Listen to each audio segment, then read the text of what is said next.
चिकित्सा पाई औषध दोकानी गोड़ धरला असुस्थ मांकड़ आज भी बंची रही मनीष पणिया से तो औषध दोकानी बुझी जाइतिला मांकड़ जंत्रणा आउ करिथिला तार सहयोग। आजिर विज्ञान जुगरे पशु पक्षी माने मध्य सबकिछि निजे जानि पारंती जार एक ज्वलंत उदाहरण देखा मिली मयूरभंज जिला मोरडा ब्लॉक अधीन 12 माइल रे गोटे मांकड़ देहरे कोनोसी कारणरू क्षत होई रक्तस्राव जोगु जंत्रणा अनुभव करथिला जेउंथि जंत्रणा उपशम पाई चिकित्सार आवश्यकता हृदबोध करी पहुंचीथिला गोटे औषध दोकान रे आ दोकानी दृष्टि आकर्षण करने नवेदन पूर्वक देहर क्षत देखाई शांत सरल भाव में शोता। आसतु देखा से दृश्यर झलक।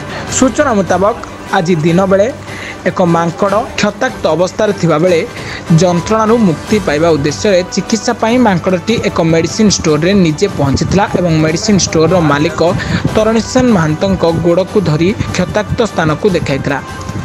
तरणीसेन भी बुझी जाइथिले मांकड़ वेदना। मांकड़ चिकित्सा कराया परे मोरडा ठारे थिबा रासगोविंदपुर वन विभाग को खबर देथिले। खबर पाई रेंजर घनश्याम सिंह निर्देश रे वन विभाग कर्मचारी घटनास्थल में पहुंची रेंजर कार्यालय को नहीं जाइथिले। तेबे सेठारु मांकड़टी पळाई जाई झाटियोडा ग्राम को जाइथिला। सेठारे पुणी ग्रामवासी विभूदत्त बेहेरा, बाबो बेहेरा, सुजित बेहेरा, सागर बेहेरा उक्त मांकड़ चिकित्सा कराइछन्ति। तेबे मांकड़ रूपरू मनुष्य आज रूपांतर होइथिबा हेतु एमानंकर मध्य मनीष परि व्यवहार स्थानीय अंचल रे चर्चार विषय वस्तु पालटिछि।